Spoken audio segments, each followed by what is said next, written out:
Another question, sex and emotions. Is it possible for somebody not to invest emotions in something as beautiful as sex is? Does that make sense? Not really. Okay. Let me go a little bit further then. So let's say somebody's desire is to have sex and share that experience with somebody, but on the other hand, they don't want anybody to get hurt. So when somebody invests emotions in, in relationships and in sex, and one person doesn't want the full-blown relationship out of it, and the other person gets hurt, and that person doesn't like that person to get hurt, are we, in a sense, because we're part of their feelings being hurt, in that sense, helping or not helping them, but creating their reality for them because of the way that the experience has made them feel, because they feel bad?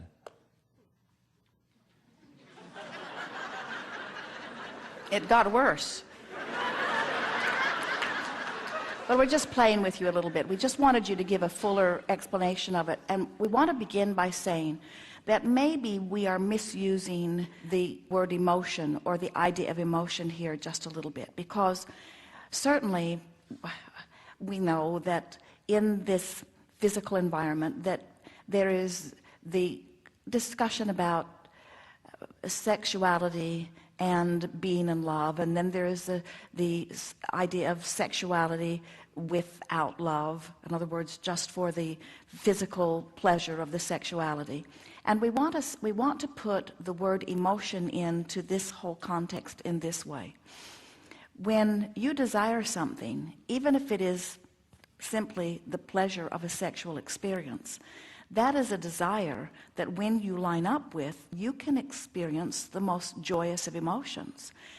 The word love is certainly an emotion that has been misused in so many ways that it sort of scrambles people's brain even when they use it. Mothers will say to their children, "Don't you know I love you?" when there is no love anywhere near them in that moment.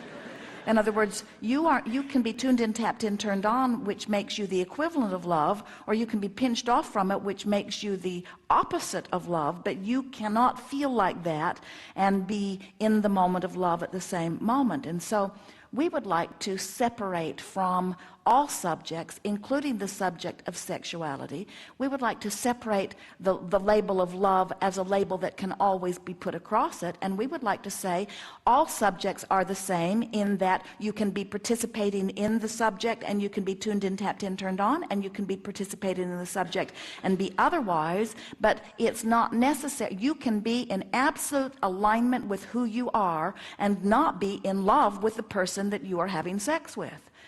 In other words, alignment is alignment, and the sexuality is another subject to which you are applying the alignment or the misalignment.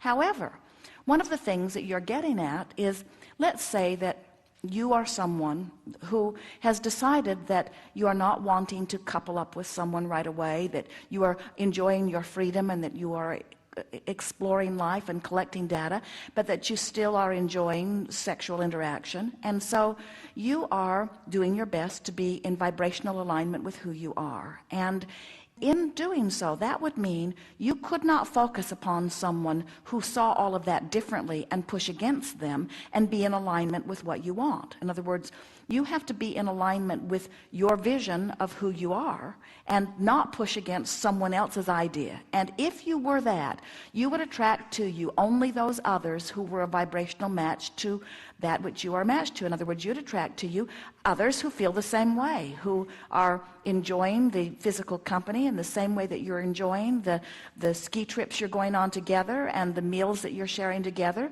You're enjoying the sexual interaction, even though it's not something that you see as something that now means that you must now become a couple.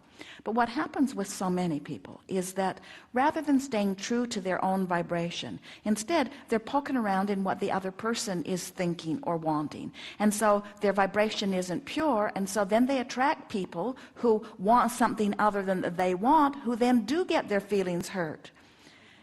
You see, it's sort of like, so Here's this one, and this one has an idea of what he wants, and he's a perfect vibrational match to it. And this one has an idea of what she wants and is a perfect vibrational match to it. Well, if what they want is different, and each of them are a perfect vibrational match to what they want, law of attraction would not bring them together. But let's say that this one, rather than being a vibrational match to what he wants, he's worried about what that one thinks. Now he's got some of that mixed in with his vibration, which means now he's attracting that and feeling the discomfort of it. So what you want to do is decide who you are and what you want and line up with that, and let law of attraction bring you your partners. When you let law of attraction bring a partner to you and you are in alignment with who you are, you will never displease your partner. Helpful? Absolutely.